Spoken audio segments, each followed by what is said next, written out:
সারা বিশ্বের ভক্তরা যখন রথযাত্রায় জগন্নাথ দেবের দর্শনে ব্যস্ত, তখন অনেকের মনে একটা প্রশ্ন জাগে, এই দিনে ভগবানকে কী নিবেদন করলে তিনি সবচেয়ে বেশি সন্তুষ্ট হন।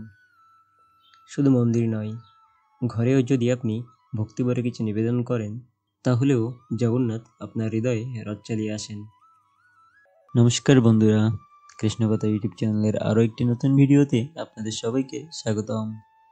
সনাতন ধর্মের সঠিক দিগদর্শন আপনাদেরকে জানানোই আমাদের চ্যানেলের মূল উদ্দেশ্য। চলুন আজ জানি কোন কোন নিবেদন রথযাত্রার দিনে ভগবানের সবচেয়ে প্রিয়। 1. গজা পিঠা। গজার অলৌকিক গুরুত্ব আছে। প্রথমেই আসে গজা বা গজা পিঠা।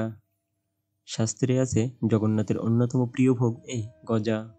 পুরীধামে যখন রথযাত্রা হয়, তখন লক্ষ লক্ষ গজা নিবেদন হয় ভগবানের রথে। এটি যেমন সহজে বানানো যায়, তেমনি এর অর্থ মিষ্টতা ও ভক্তির মিশ্র রূপ। দ্বিতীয়ত 56 ভোগ, অর্থাৎ 56 রকমের ভোগ নিবেদন। শাস্ত্র বলে যশোদা মা কৃষ্ণকে দিনে 8 বার আহার দিতেন। একদিন না খেলে তখন তিনি পরের দিন 8 গুণ 7 অর্থাৎ 56 রকম পদ রান্না করেন। এই বিশ্বাস থেকে আজও রথযাত্রার সময় দেওয়া হয় 56 ভোগ। এই 56 ভোগের মাঝে থাকে সুজি হালুয়া, খিচুড়ি, কচু, কুমড়া, দই চেড়া, নারকেল, লাউ, চিনি ইত্যাদি। 3. তুলসী পাতা ও শাক। তুলসীপত্র ছাড়া কৃষ্ণভক্তি অসম্পূর্ণ। যত মার্গ ভোগই দিন না কেন, তুলসী পাতা না থাকলে ভগবান তা গ্রহণ করেন না।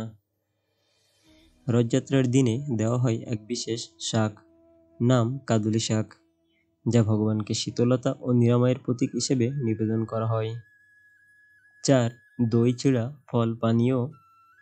গ্রীষ্মে রথযাত্রা পড়ে, তাই ভক্তরা ঠান্ডা ভোগ দেন। দই চিড়া, কলা, খেজুর, নারকেল, শীতল জল ও পঞ্চামৃত। এই ভোগগুলো যেমন সহজ, তেমনি ভক্তির পরিচায়ক। 5. গোপন উপাদান। আপনি যাই দিন, একটি ফল, এক মুঠো চিড়া অথবা জল, যাই দিন না কেন, তাতে দিতে হবে ভক্তি, অর্থাৎ ভক্তি হচ্ছে এই গোপন উপাদান।